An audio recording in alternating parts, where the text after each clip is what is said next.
Welcome to the Salmon Runs YouTube. Enjoy the video. You begin by making a quick check. Ensure Call of Duty Mobile and your device OS are up to date because mismatched versions block navigation. Once done, free at least 500 MB of RAM by closing background apps and clearing the game cache. This prevents crashes when switching screens. Make sure you're signed into your account so your progress is safe. These steps set a stable baseline, and you'll avoid wasted retries. Now proceed to the targeted fixes. You now execute the core fixes.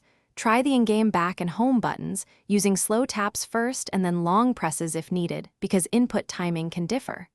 Once that fails, force stop the app from settings and relaunch.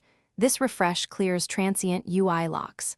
After relaunch, navigate a different menu item and then return to home to reset the interface state. Make sure to observe button feedback. It tells you whether the game registered your input, or if you're finishing up. If the home screen still won't load, back up your saves to the cloud and reinstall the app, because a clean install removes corrupted UI files. Make sure device orientation lock or screen scaling isn't hiding buttons. Correct those in settings.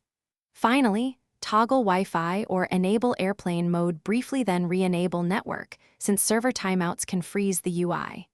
If none of this works, contact support with a brief log and the exact steps you took so they can escalate the issue. Thanks for watching. Consider subscribing if we helped you.